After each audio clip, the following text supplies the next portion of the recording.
হরেক রকমের মালের যে আইটেম শুরু করেছো, এই যে রুটি ঝুলাইছু, ভাজা, মুড়ি, এলে আসলে কি এর কারণে? চা তো বাদ দিচ্ছে না ভাই, চা চিনির দাম কমে যাচ্ছে বলে চায়ের লাভ বেশি, তাই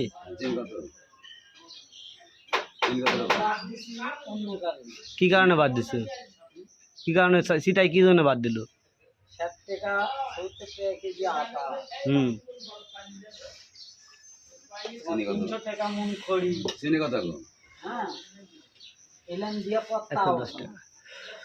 বুঝো না? তুমি কি সব লাভের জন্যই করেন না মানুষের সেবার জন্য কিছু করে থাকেন? মানুষের সেবার জন্য কিছু করে থাকি।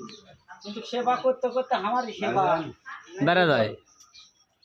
হ্যাঁ কিভাবে তোমার সেবা বেড়া যায়? আবার শোনো, এই দিচ্ছি দিচ্ছি বলে চলে যায়, চলে যায়, কেউ দেয় না।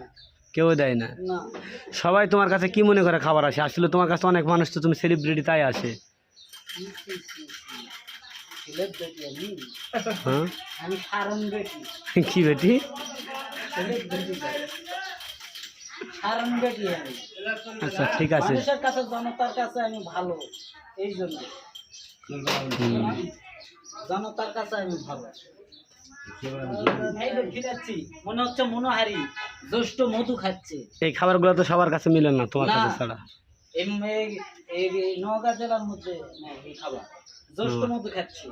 নওগাঁ জেলা জ্যৈষ্ঠ মধু মানে মুড়ির মধ্যে আমার জিনিস খাওয়া মানে গরুর মাংস খাওয়া আমার জিনিস। তাহলে মুড়ির মধ্যে, চায়ের মধ্যে জ্যৈষ্ঠ মধু কিভাবে আসলো?